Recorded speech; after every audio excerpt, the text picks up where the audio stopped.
There's a certain magic to the memories of childhood television. For those of us who grew up in a particular era, say the late 80s and early 90s, the theme songs, the characters, the brightly colored sets are etched into our minds. It was a time before the endless scroll of the internet, when the Disney Channel was a destination, a shared cultural touchstone for millions of kids. And at the heart of that universe was a show that felt like the ultimate childhood fantasy made real, Kids Incorporated. It was a simple, wonderful premise.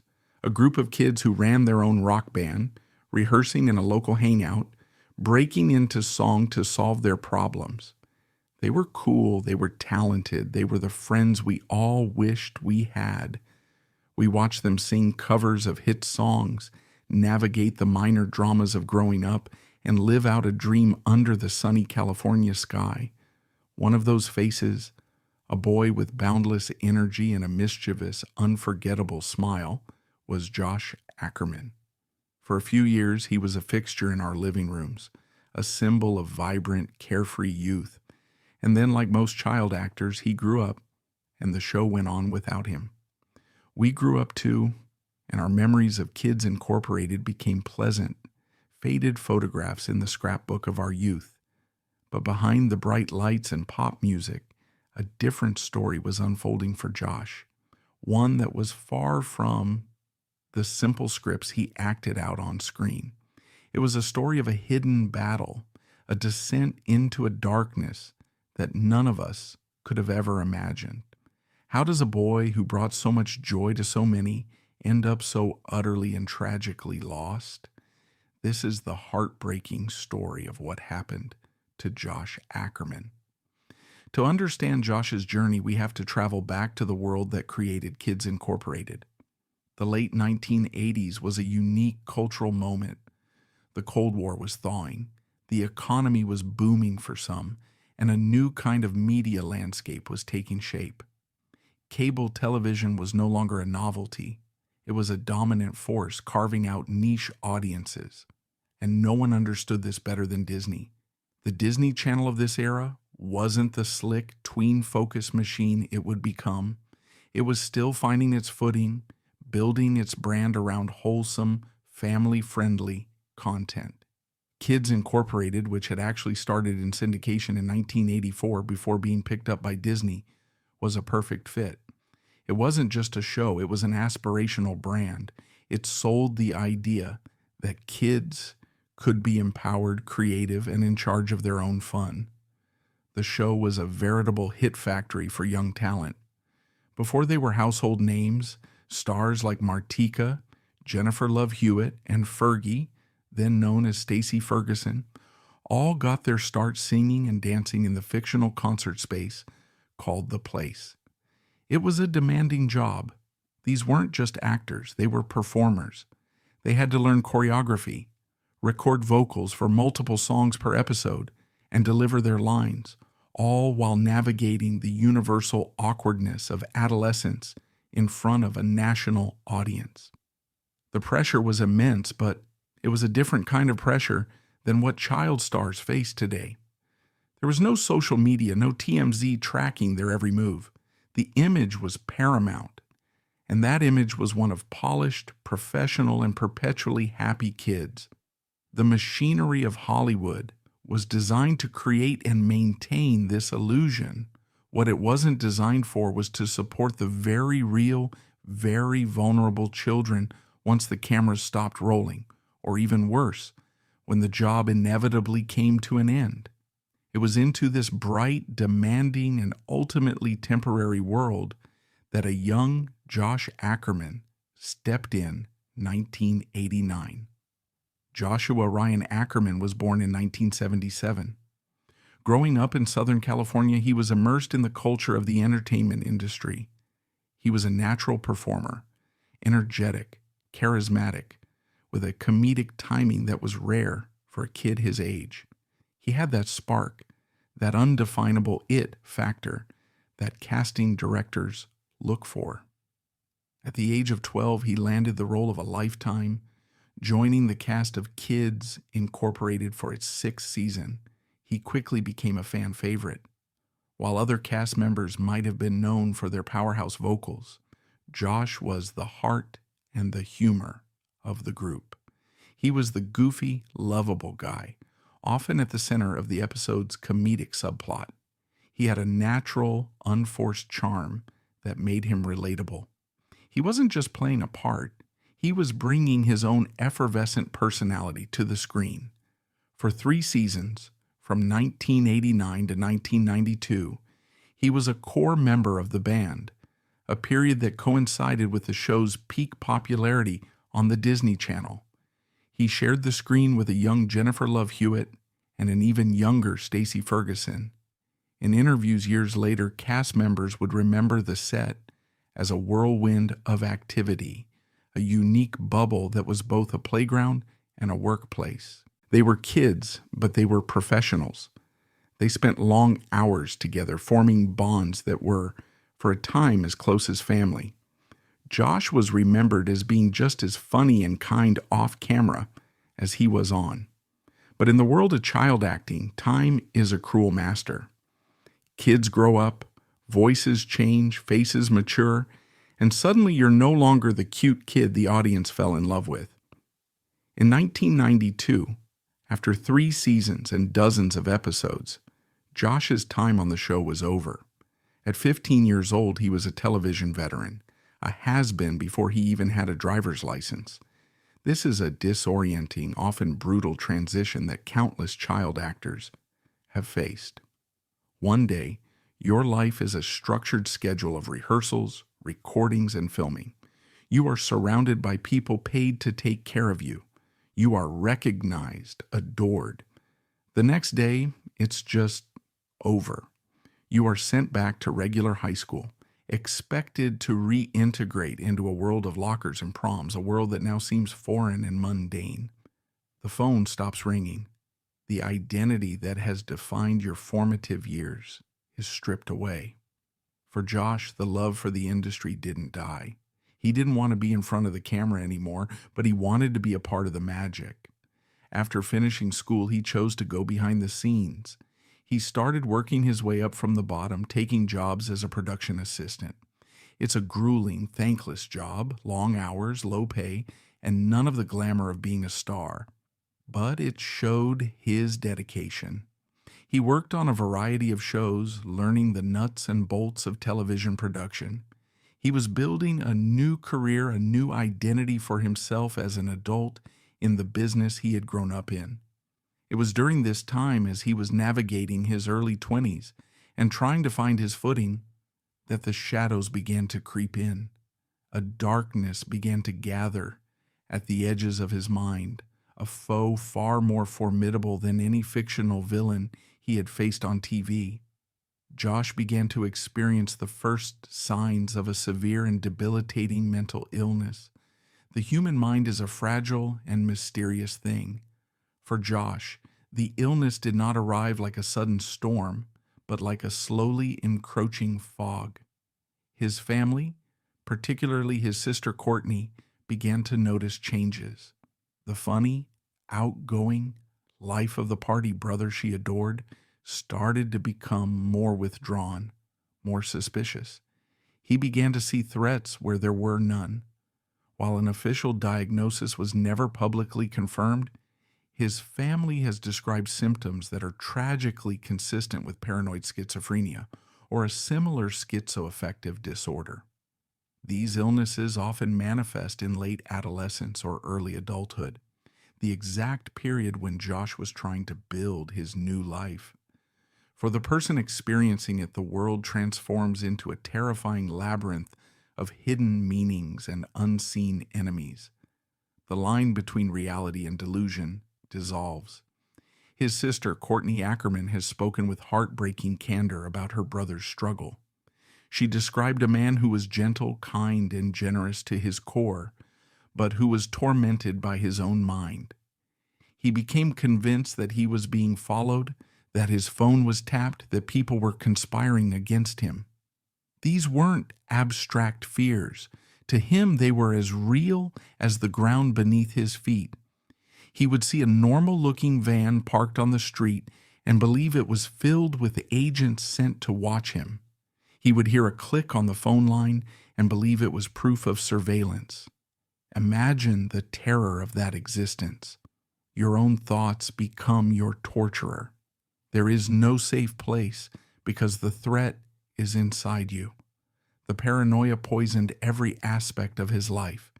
It made it impossible to hold down a job, to maintain relationships, to trust anyone, even the family that was desperately trying to help him. They tried everything. They sought out doctors, therapists, and treatment programs. But the cruel paradox of paranoid mental illness is that the very nature of the disease makes treatment incredibly difficult. How can you trust a doctor who you believe is part of the conspiracy against you? How can you take medication when you're convinced it's poison?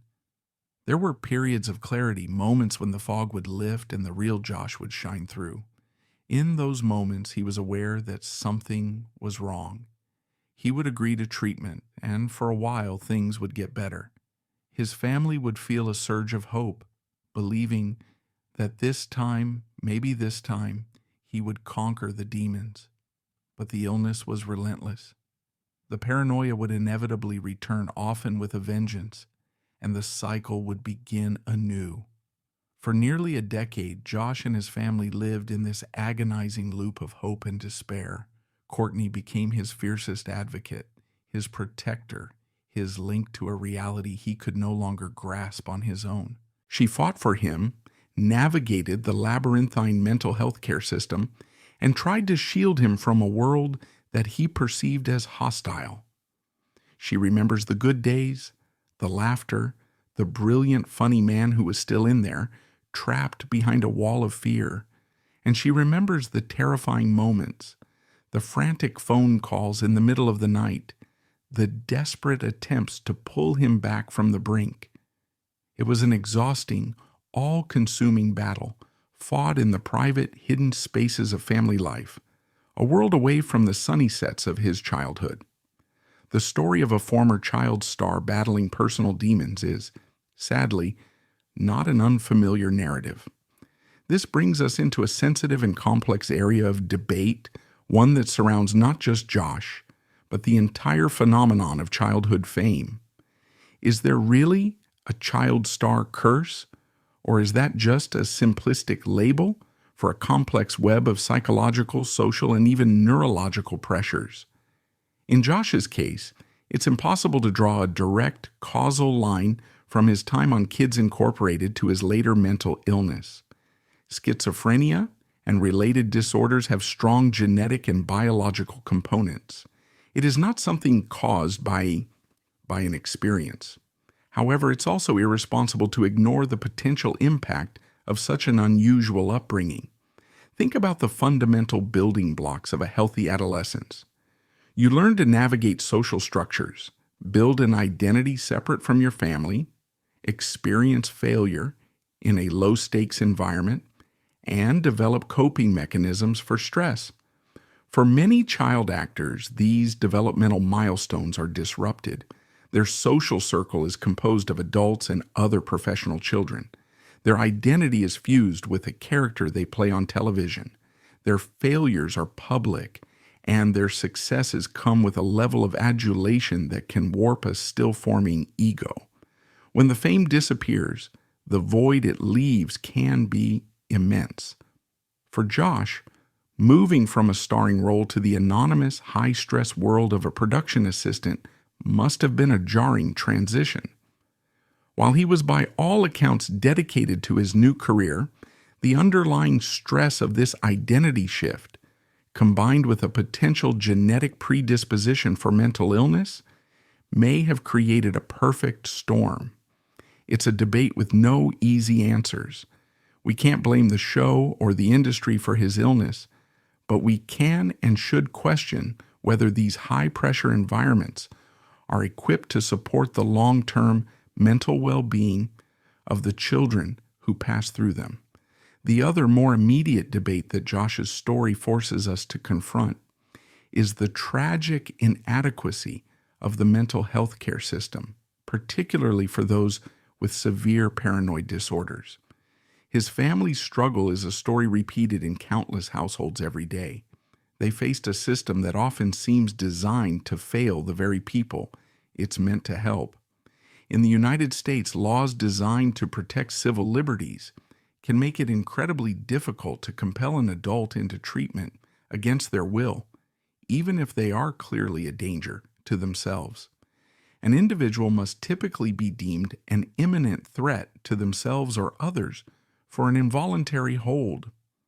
For someone with a chronic cycling illness like Josh's, they can often present as lucid and rational enough to refuse help, even when their family knows a psychotic break is looming.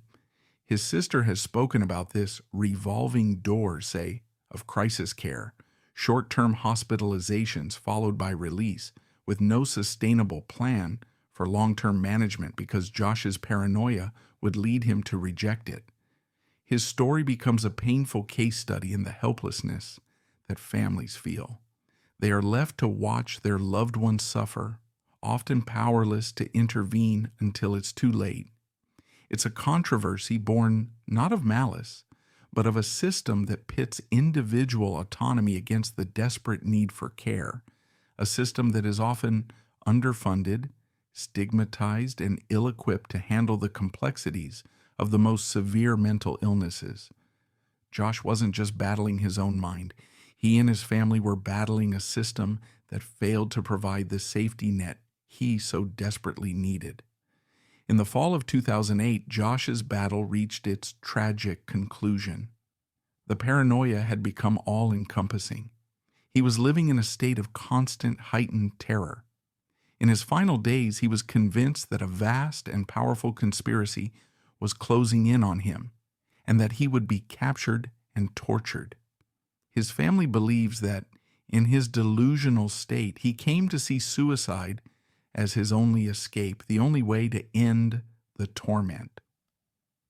On November 27, 2008, Thanksgiving Day, Josh Ackerman took his own life. He was 31 years old. The consequences of his death rippled outwards. For the fans who grew up watching him, the news was a profound shock. It cast a dark, heartbreaking shadow over the bright, sunny memories of Kids Incorporated. The funny kid with the infectious smile was gone, and the story of his secret suffering forced a generation to confront a painful truth. The images on our television screens are often just that, images, carefully constructed and bearing little resemblance to the complex and sometimes painful realities of the people behind them. But the most significant consequence of his story is the conversation it contributes to regarding mental health. Josh Ackerman's life puts a familiar, beloved face on an issue that society too often pushes into the shadows. It's easy to dismiss mental illness as something that happens to other people.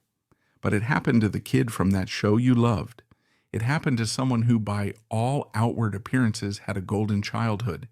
His story is a powerful, gut-wrenching argument that mental illness does not discriminate. It can affect anyone, regardless of their background, success, or talent. His life and death serve as a stark reminder of the stakes. We have, as a society, become more open about discussing anxiety and depression, but the most severe mental illnesses like schizophrenia and psychosis remain deeply stigmatized. They are frightening, misunderstood, and often the subject of cruel jokes or fearful stereotypes. Josh's story demands that we do better.